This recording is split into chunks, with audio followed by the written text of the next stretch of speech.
Scotland. The very word evokes a wealth of images.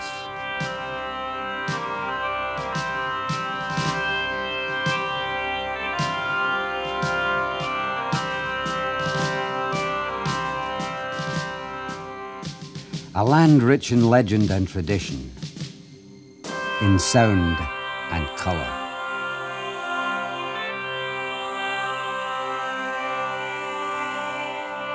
Scotland also provides a journey of discovery, where much of the landscape remains wild and remote, echoing the drama and spectacle of a romantic past. Come along as we explore the beauty and splendour of Scotland, land of legends.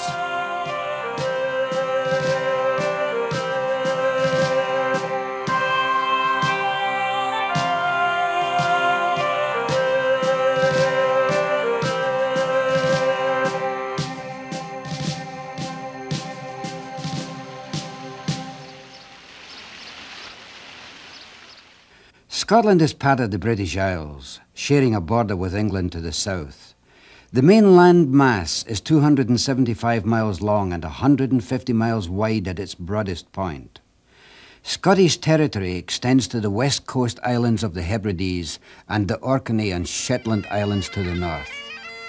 From kilts to whisky, haggis to bagpipes, Scotland's unique identity is reflected in its wide variety of national treasures. One of the country's oldest and most celebrated exports is the game of golf.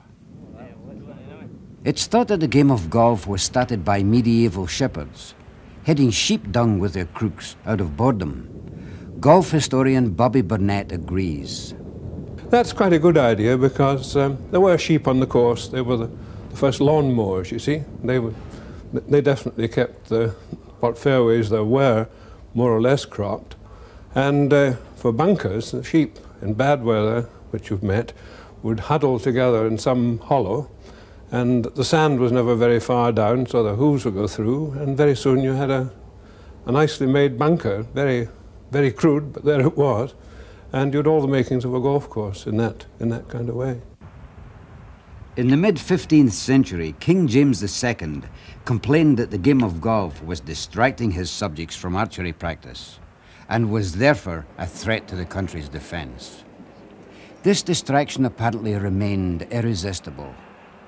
Today there are more than 400 golf courses in Scotland, including the old course in the town of St Andrews, home to the game's governing body, the Royal and Ancient Golf Club. The public course is narrow and windswept, but its historical significance has made it a mecca for pros and amateurs alike.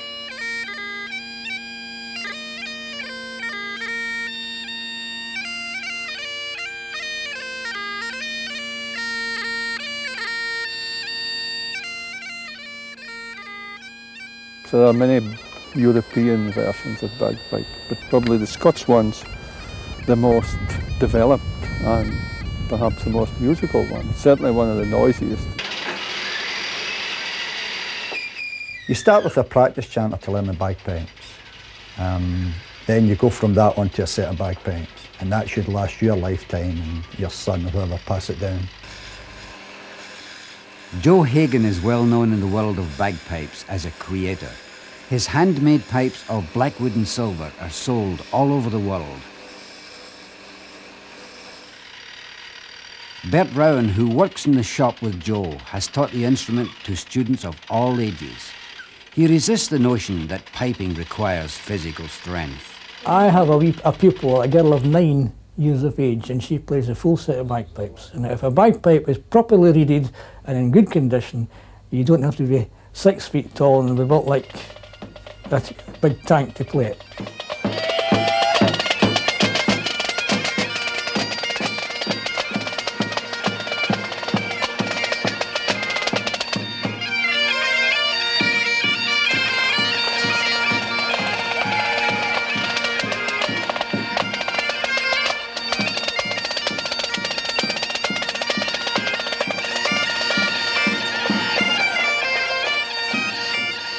The romantic image of the lone Highland piper, knee-deep in mist, takes something of a twist here in Glasgow, where street musicians celebrate the pipe in the midst of busy shoppers. With a population of 780,000 people, Glasgow is Scotland's largest city. George Square, designed in 1781, is the centre of modern Glasgow, drawing a lunchtime crowd on warm summer days. Forming the eastern edge of the square is Glasgow's city chambers, a magnificent Victorian structure completed in 1888. The interior is designed in the Italian Renaissance style, with marble columns and vaulted ceilings.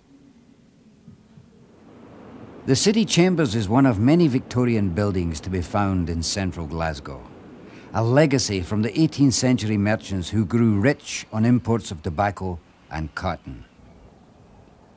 Many of Glasgow's buildings have been renovated, restoring the city's Victorian charm. Flowing through the heart of Glasgow is the River Clyde. 200 years ago, this river was shallow enough at low tide to wade across. It was dredged in the 18th century, allowing Glasgow to flourish for a time as a shipbuilding centre, where famous passenger liners, such as the Queen Mary and the Queen Elizabeth, were built.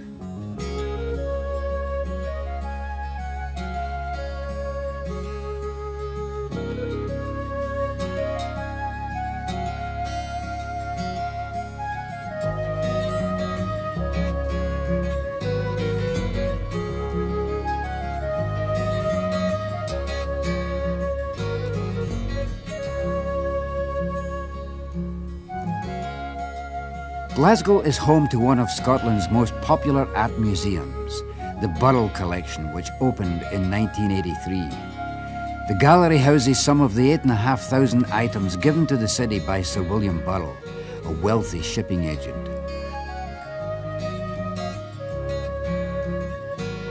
Burrell began collecting as a teenager and made his final purchase 2 weeks before his death in 1958 at the age of 96.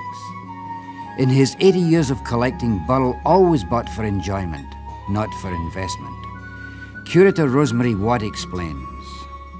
He put together the collection to please himself, primarily. He started with English 18th century portraits, he went on to French Impressionists, he collected, in particular, medieval material from Northern Europe, tapestry, stained glass, and the section that we're standing in now, the Oriental, ceramics and Chinese bronzes. To ensure the safety of his collection, Burrell attached a long list of conditions to his deed of gift. One of the stipulations of the deed of gift in 1944 was that we should not, under any circumstances, lend over water. He was a shipping agent. He did not trust the sea. Central Glasgow has a lively shopping district that extends south and west of the city chambers. But bargain hunters save themselves for the weekend market known as the Barras. Would anybody else like a set? Bid me £10 now. Is there anybody else coming in at £10? Year-round, rain or shine, some 800 merchants sell their wares as they have for the past 100 years. Are you all simple? What colour, love? Peach, God bless you, dear. You know apples there? Have any apples? Yes, they're lovely. You want a pear? Right for 50. They're lovely. For 50 pence, lady. Can it be dear for 50 pence? There's 2 bits the same. Get a whole lot, 50 pence. Come, what did it say? Barras means barrow and harkens back to the days when traders sold their goods here from wheelbarrows. Although Victorian architecture dominates the city, Glasgow's most famous designer challenged its conventions. In 1896, a young architect named Charles Rennie Mackintosh won a design competition for the Glasgow School of Art. The structure, with its huge plate glass windows, was a startling contrast to the more traditional city chambers. In 1902, Mackintosh received a commission from publisher Walter Blackie to build a home overlooking the River Clyde. For Mackintosh, it was a plum assignment, for Blackie gave him free rein in designing the home inside and out. The result was Hill House, a functional home reminiscent of Scottish baronial castles. Hill House is located 5 miles west of Loch Lomond, the largest and perhaps most beautiful lake in Scotland. The 24-mile-long waterway is just 20 miles north of Glasgow, making it a popular recreation spot for Glaswegians. Glasgow itself provides its citizens with 70 public parks and gardens, giving credence to Glasgow's ancient Gaelic name, which means dear green place.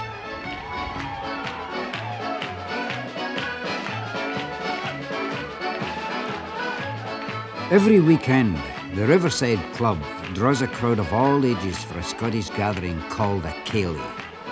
A Ceilidh is a Gaelic get-together, recalling the days when villagers would gather together for a night of Gaelic song and dance.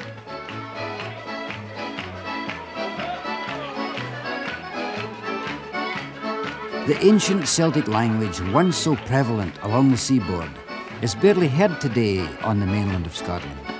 To hear it spoken, one must travel to the Hebrides. Gaelic, agus sin Aberdeen and the hell hula la, a Torah in the Sinilin has to be in the Gaelic. As I would have preferred to be speaking Gaelic every day and really disregarding the English altogether, but we can't do that. Jonathan MacDonald lives off the western coast of Scotland on the Isle of Skye, famous for its rugged beauty and varied terrain. 50 miles long and 10 to 20 miles broad, Skye, known as the Misty Isle, is the largest island of the Inner Hebrides. We don't really feel that Skye has any claim to mist more than any other island, but when we do have it, it certainly adds impression to our scenery and adds myth and splendour to what is really a majestic island. Jonathan MacDonald is the curator of the Museum of Island Life. It's an open-air museum depicting the lifestyle in Skye a century ago, when communal farming townships called crofts were common. We do have gales on occasions and some wild weather, so that these houses were well insulated, very stoutly built. They thought of streamlining long before the scientists thought of it. Today, 11,000 people live on the island, with 2,000 in the capital of Portree, the only town on Skye.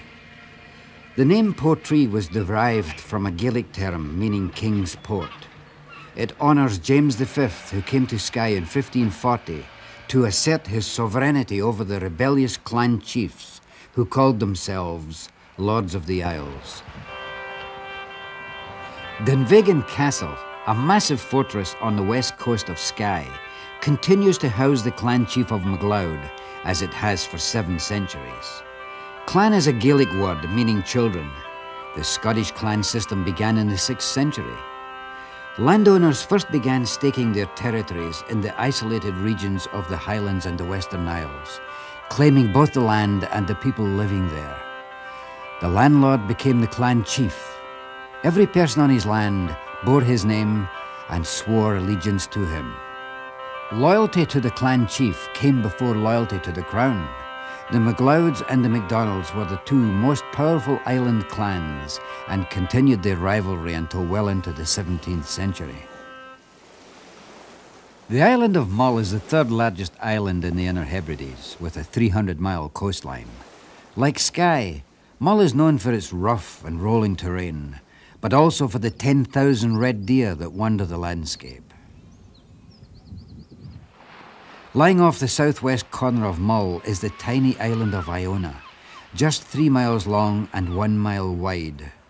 This remote treeless island is reached only by passenger ferry and must be explored on foot. Iona is considered the birthplace of Scottish Christianity and has for centuries been a place of pilgrimage. St. Columba arrived here from Ireland in 563 AD to build a monastery.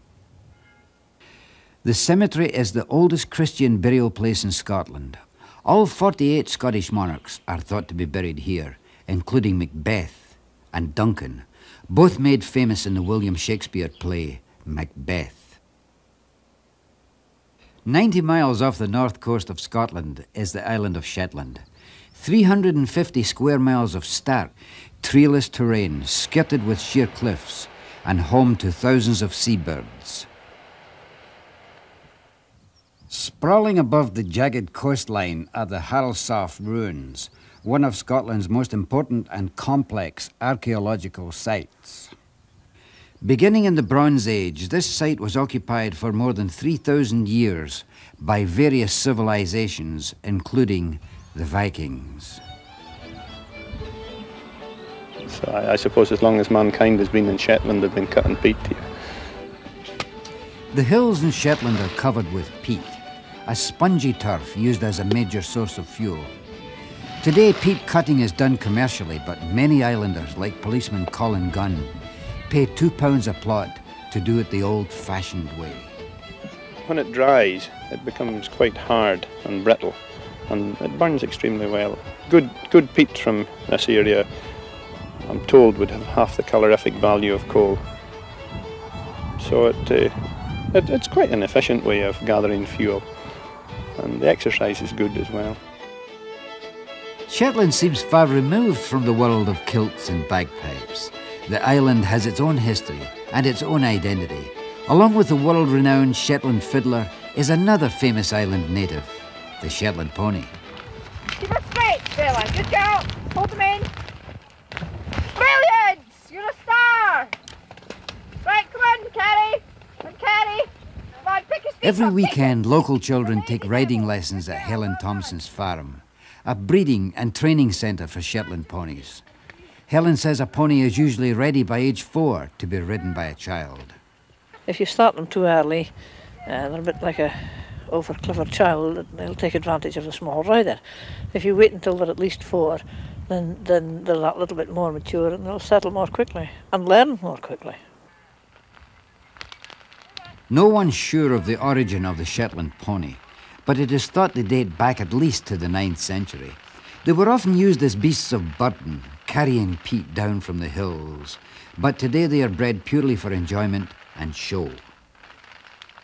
Although the market for Shetland ponies is almost entirely outside of Shetland, the ponies are best suited to their sparse, native environment.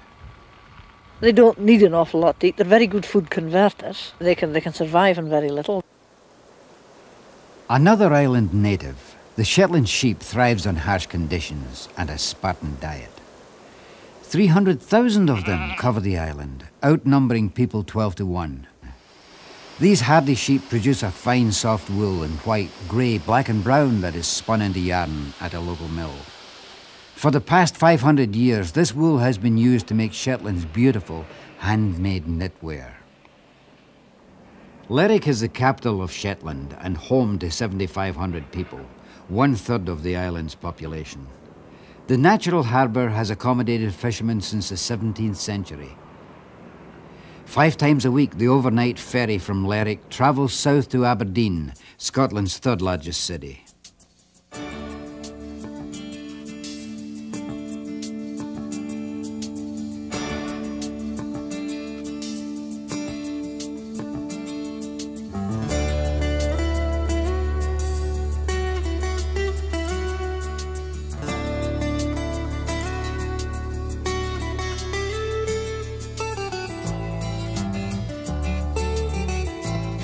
The city's award-winning gardens led Aberdeen to be dubbed the flower of Scotland. But to the local economy, the scent of another product smells just as sweet. 6, 7, shot! 57, shot! 8! Every weekday morning, cod, haddock and lemon sole join other fish on the auction block at the fish market. 106, 106 bell, 108, 110, 110, 12, 112. Aberdeen has been a major port town since the 12th century, and today the modern harbour also provides services for the North Sea oil industry. As if fish, flowers and oil weren't enough to keep the city on the map, Aberdeen is even more famous for another natural resource, granite. The local quarries have yielded millions of tons of stone. Blocks of pink, blue and grey granite lend subtle pastel shades of beauty to every home. The unyielding permanence of the stone adds an air of stateliness to mansions and small cottages alike. The handiwork of Aberdeen's master masons can be seen beyond the city as well, in the baronial castles and tower houses dotting the countryside.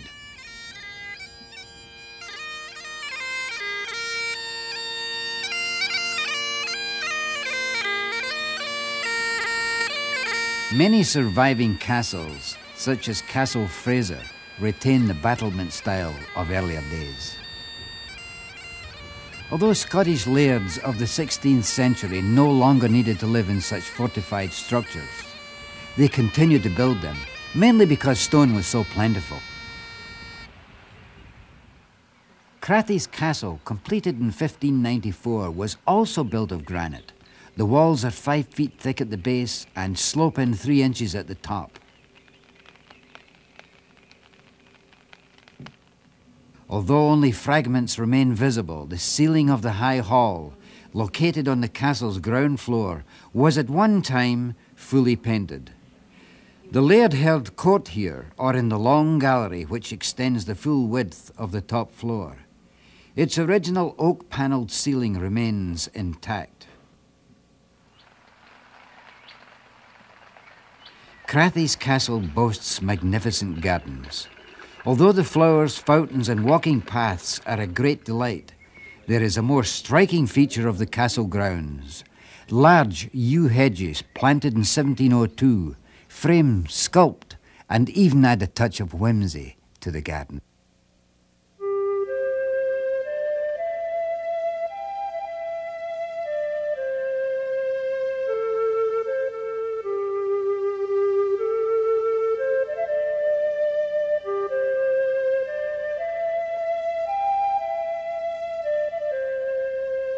Perhaps the most intriguing castle in northern Scotland is one that lays in ruin near the River Don. Shortly after its completion in the 13th century, Kildrummy Castle began its tragic existence as the site of many bloody confrontations between Scotland and England. During a time of Scottish rule in 1306, Robert the Bruce sent his family to Kildrummy for safety before fleeing into exile. But the fugitives were soon betrayed to the enemy by the local blacksmith, after the English promised him as much gold as he could carry. He set the castle on fire, and Kildrummy again fell into English hands. The promise made to the blacksmith was honoured. The reward of molten gold was poured down his throat.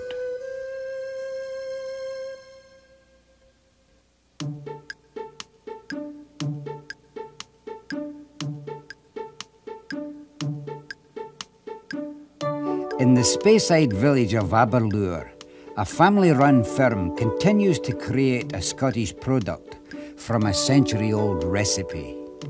Shortbread is neither a biscuit, nor is it a cake, nor is it a cookie, nor is it a confection.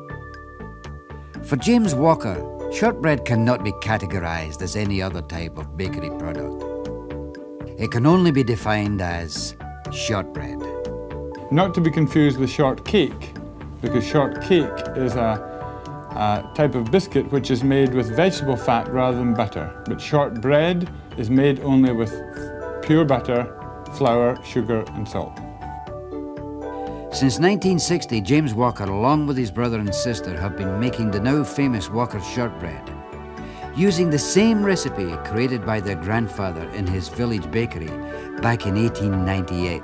We make shortbread more or less exactly the same way that we've always made it, and we make it the same way that a housewife would in her kitchen. The recipe is pure and simple: flour, sugar, butter and salt.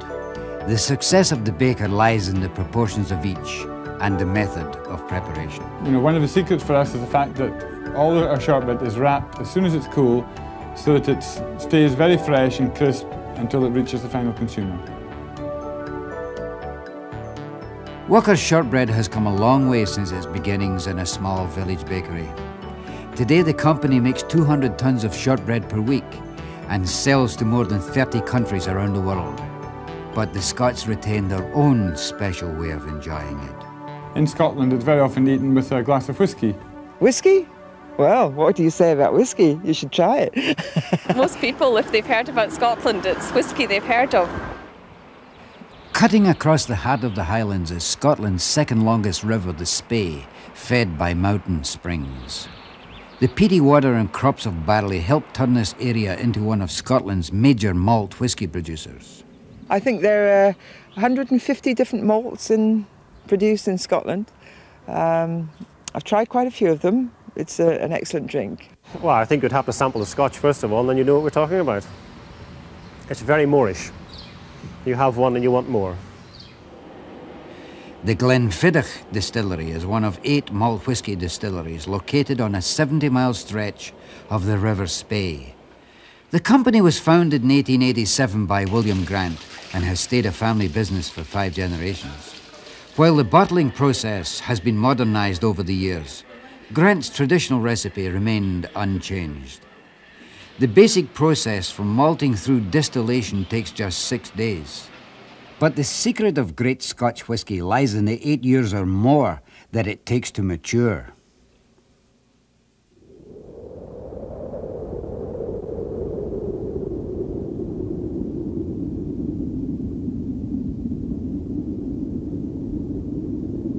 Lurking beneath the wind-swept reaches of the great Loch Ness lies Scotland's greatest mystery. Monster? Beast? Friend? Foe? For hundreds of years, reported sightings of a reptilian creature have stimulated the imagination, spawning myth and song. Well, I have wandered up and down the Loch Ness a lot and have never seen him. Yes, looked for him at all times. But the people say up there he has been seen. But my father certainly saw something a few nights ago, and as I say, he's not a stupid man, so I believe him. There's no ifs or buts in my mind. There is definitely something there. It was also going against the way the waves were going, so it was something underneath the water that was of an immense proportion. Oh, there must be something there. No, I've never seen it, but there must be something there. I think there's been too many genuine, honest sightings of something for it to be completely put aside as being just a figment of the imagination. There is something there. The Loch Ness Monster Exhibition Centre opened in 1980. The exhibits document the sightings that have occurred over the centuries and the attempts to find a scientific explanation. Curator Betty Gallagher. Well, over the years, you've had the various surface photography, which really isn't adequate because you can see the size of the loch. It's 23 miles long and it's 750 feet deep and it's a mile wide. There's a lot of water. The breakthrough came in 1987 with Operation Deep Scan. Sophisticated sonar beamed below from a fleet of 20 boats picked up 5 strong moving targets. This is the main thing, the moving target. So it's mainly sonar. There's no other tool to use, in fact, on Loch Ness because of its depth and its darkness, and it's cold, very cold.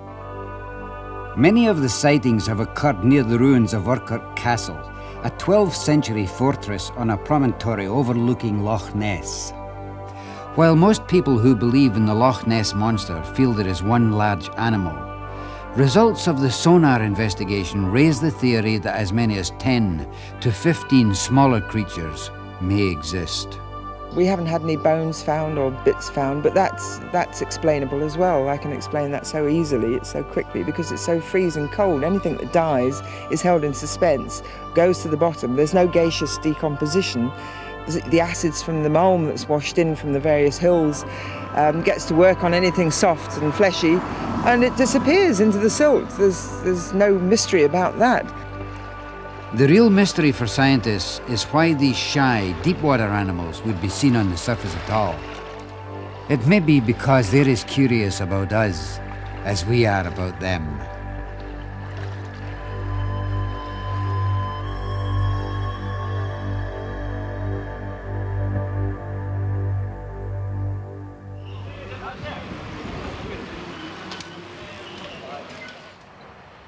15 miles west of the exhibition centre, the famous River Ness runs through the centre of the Highland capital of Inverness.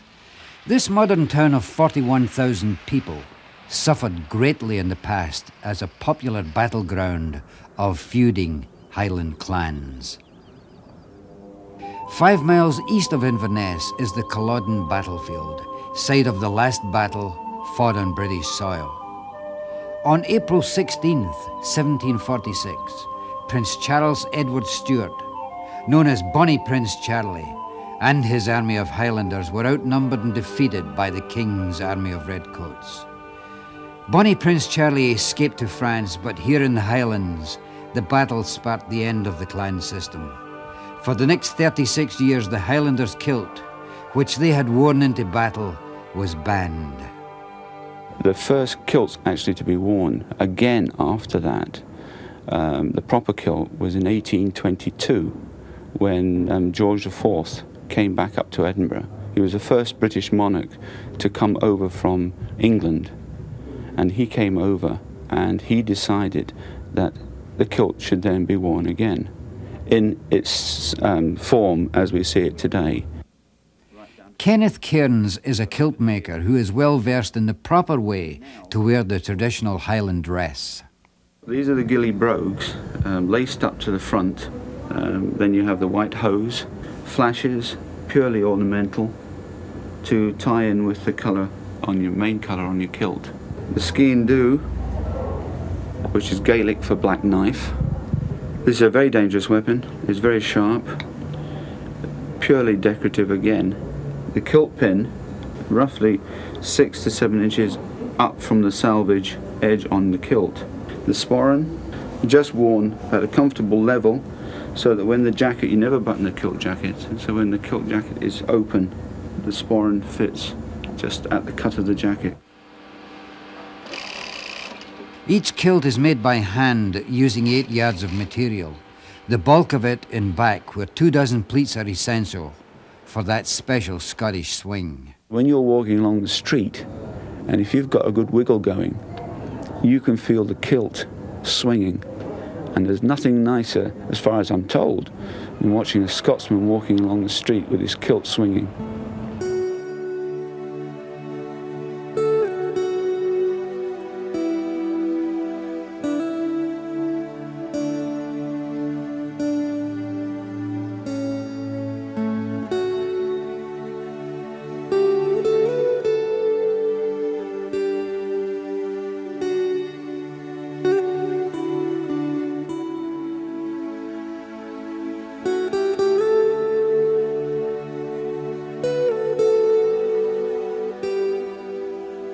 Here in the Northern Highlands are the unspoiled landscapes that Scotland is known for, a vast wilderness of lonely moorland and rugged peaks.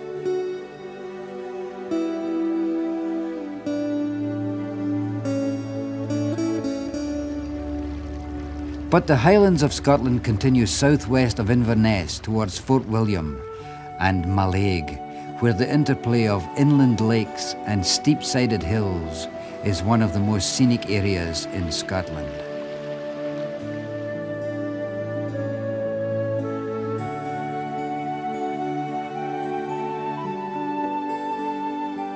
In the far southern region known as the Borders, the dramatic scenery of the Highlands relaxes into gentle green pasture and lush river glens.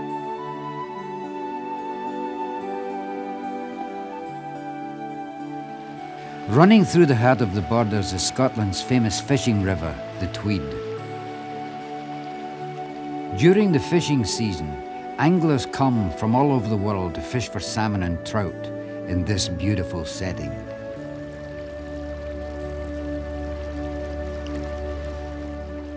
In a secluded woodland above the Tweed, the ruins of Dryburgh Abbey retain a tranquil beauty.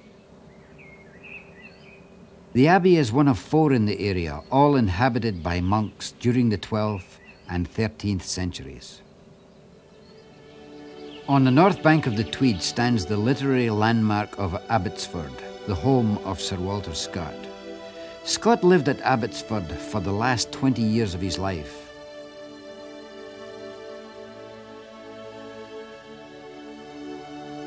the house is still occupied by his descendants, who keep the rooms just as they were when Scott was alive.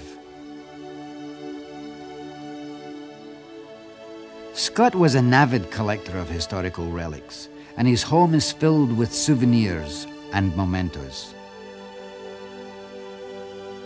In 1815, he visited the battlefield at Waterloo and returned with Napoleon's cloak clasp and scarred suits of armour. Several of Scott's works, including Lady of the Lake, were published by the time he moved to the Borders from Edinburgh. But it was here at Abbotsford that Scott wrote most of his novels, including Ivanhoe. A few miles north of Dryburgh Abbey, on a ridge high above the Tweed, is a panoramic vista known as Scott's View. This typical border scene of rolling hills and flowing water was a favourite of Sir Walter Scott's. In 1832, his mile-long funeral procession passed by here on the way to his final resting place at the Abbey. They're a conglomeration of various breeds, and they ended up making the Border Collie, which is all shapes and sizes. So you've got black ones, small ones, big ones, smooth ones, and that's what makes the Border Collie. These hills have evolved the Border Collie as it is. The Border Collie is a medium-sized sheepdog known for its herding abilities. And here, in the upper reaches of the Tweed Valley, sheep farmer Jeff Billingham has devoted his life to working with and writing about these indispensable canines. Oh, they're absolutely vital. They couldn't do the work without them, particularly in the hills. I mean, there's vast areas to gather with sheep, unruly sheep, wild sheep. You need a dog sometimes to be rough. If you've got say 600 ewes with the lambs, they need a bit of force behind them. And the dog should be able to do that when it's necessary, but at lambing time, this approach has got to be completely different, because they've got to be kinder to the sheep. They've got to be patient, because there's little lambs that don't want to hurt. Steady, Cap. Cap, here. Jeff believes that quiet commands work best with his dogs, Cap and Peg. Some handlers are very noisy. It's far better if you give quiet commands to the dogs. They respond a lot better to a quiet handler than a noisy handler. I'll give you a walk-up whistle, which I use. They can either walk up with this whistle or fetch with the same whistle. One of the right flanks for Cap here is away, you see. And God knows where he'll end up. End up in the next county. Although Cap and Peg are hard-working by nature, blind obedience is not their most important attribute. Sagacity, bravery, fidelity, they stick to the one master through thick and thin, whatever happens, you know. Well, you build up the relationship. If you like the dog, from a pup, you've got to get this tremendous bond that I like to get, is a bond between them that you build up over the years. It doesn't just appear. It's a bond that, say, you get with your brother or your mother. Where there are sheep, there are textiles, an industry integral to the local economy. Peter Anderson's woolen mill in the town of Galashiels is just one of many in the border area. Since 1804, the process at the mill has continued to be an intricate, hands-on affair.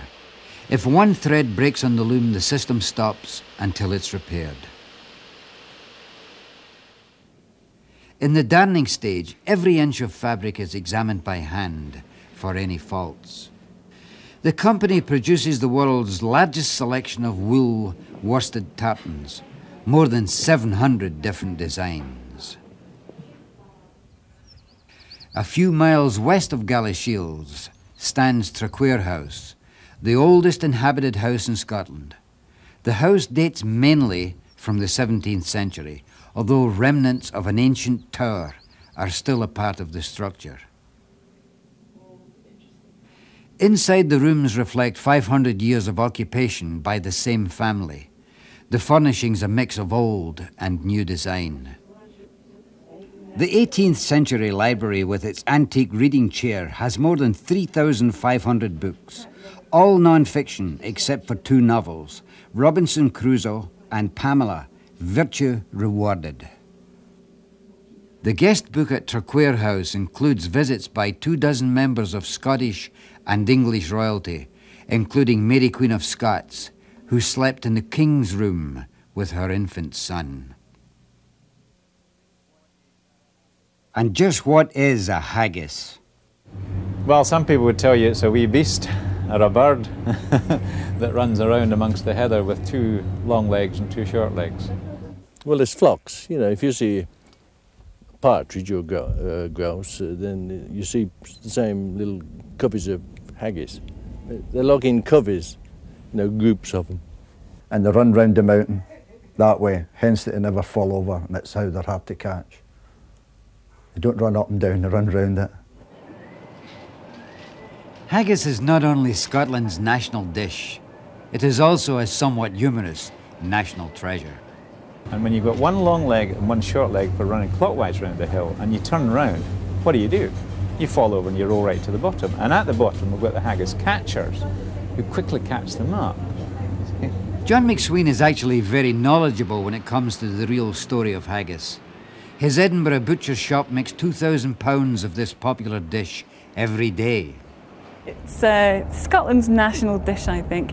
It's really poor man's food. And it's normally served with what we call bashed neeps and chappit tatties, which is mashed turnip and mashed potatoes. It's the most warming and the most nourishing and the cheapest sort of food that you can get. It's got a rather unpleasant recipe to it. Haggis is a very economical dish with very humble ingredients. The process starts at 4:30 in the morning at McSween's shop with the boiling of hearts, livers and lungs of sheep. Then it's ground up, mixed with Scottish oatmeal and spices and stuffed in a casing. Haggis became firmly established as the national dish more than 200 years ago after poet Robert Burns, the Bard of Scotland, wrote his famous Ode to the Haggis. And dish her out her billow fair. Old Scotland wants nae skinking ware that jouts in luggies. But if you wish her grateful prayer, gie her a haggis.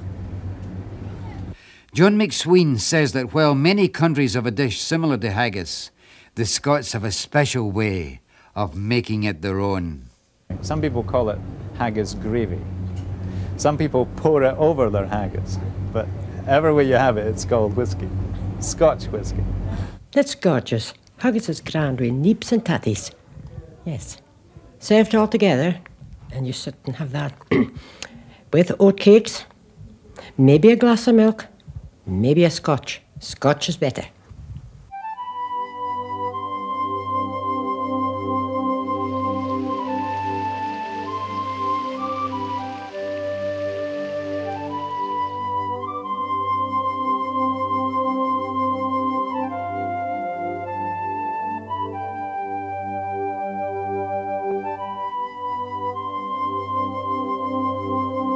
Sitting atop an extinct volcano, Edinburgh Castle dominates the skyline of Scotland's capital city with its dark and brooding presence. The word Edinburgh is derived from a Celtic phrase meaning fortress on hill. The castle stands on a strategic position considered a good defensive site when built in the 5th century.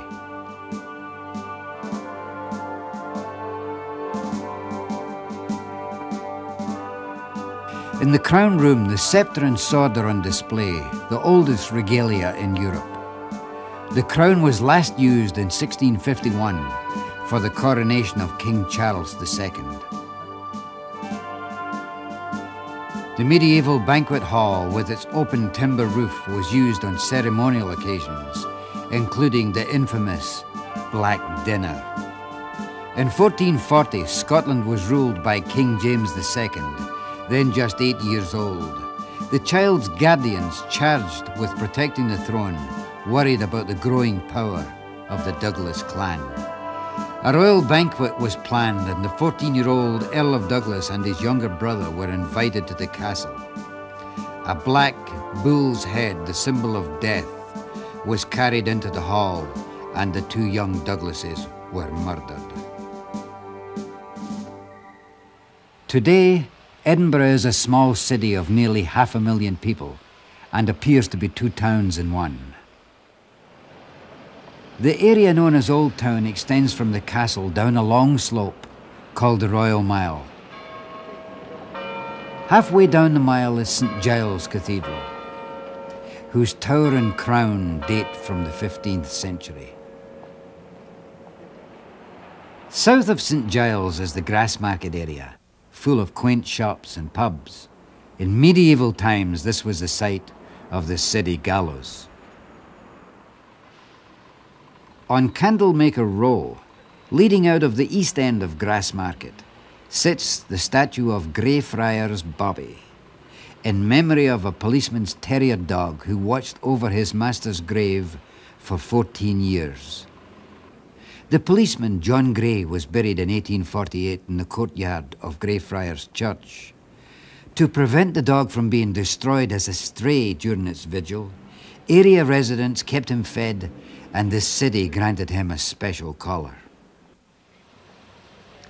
The Royal Mile ends at the palace of Holyrood House, the Queen's official residence in Scotland. The present building dates from the year 1675. It was here at Holyrood that Mary, Queen of Scots, spent the 6 years of her doomed reign.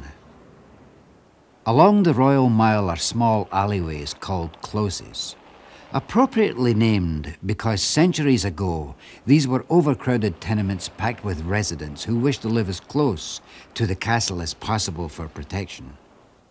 By the 18th century, the city was crowded, polluted, and threatened by fire and disease. In 1762, a plan was developed for an expansion of the city to the north. Georgian architects called for wide streets and tree-lined squares and building facades in elegant, classical style. Newtown sits above a valley that had for centuries been used as a moat. In 1816, the area was drained, making room for a beautiful city park dubbed Princess Street Gardens. Bordering this green oasis is Princess Street, so busy with shoppers, it's hard to believe that back when Newtown was indeed new, the City Council had to bribe merchants to open shops here. The architects of Newtown broke through the city's medieval borders, but never destroyed them. Even today, the harried urbanite need only glance upward for a reminder of the city's ancient beginnings.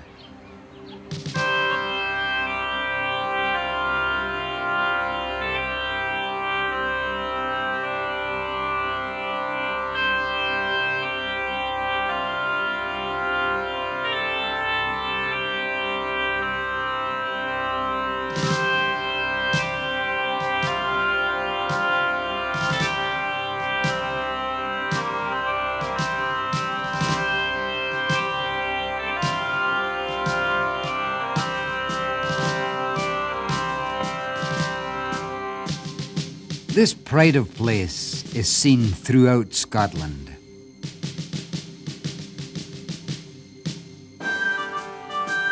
In Glasgow's renewed Victorian charm. In the granite splendor of Aberdeen. And the sturdy craft on the Isle of Skye.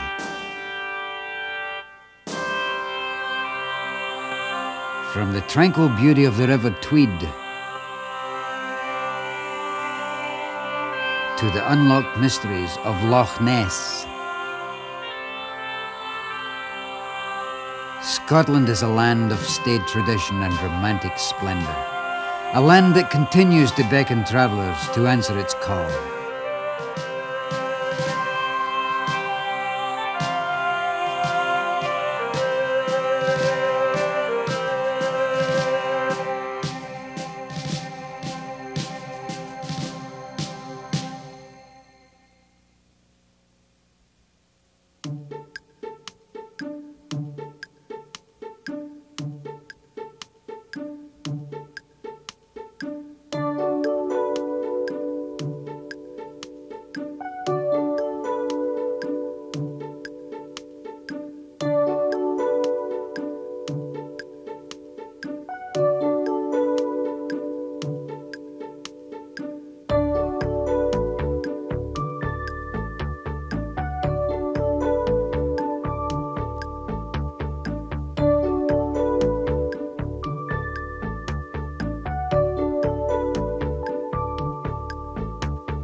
World travel,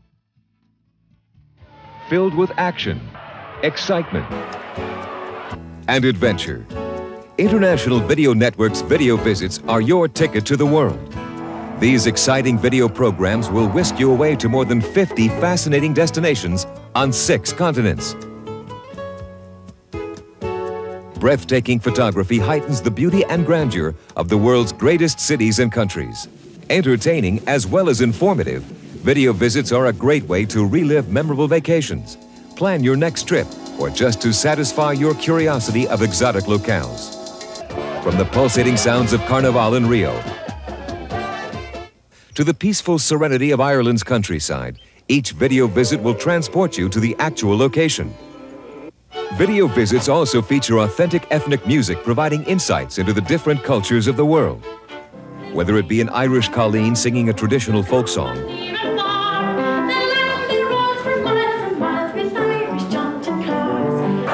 or the boisterous Oktoberfest in Munich. You'll examine the people of today's ever-changing world, discovering the similarities and differences that makes each of them unique, from the native Eskimos of Alaska to the Buddhist monks of China. Bring the world into your home by visiting such sites as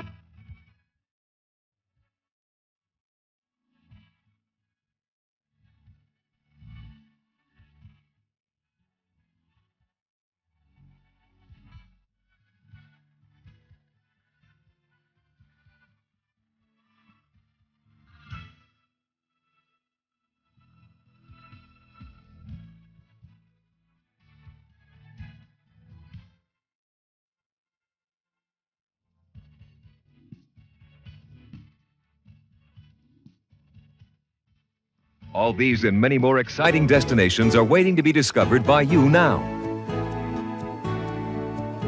Also available is the Reader's Digest Great National Park Series, Yosemite, Yellowstone, and the Grand Canyon.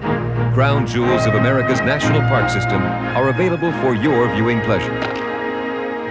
To start or expand your video travel library, order Video Visits or the Great National Park Series from your favorite retailer, mail order catalog, or by calling International Video Network at 415-866-1121 for the name of a distributor near you.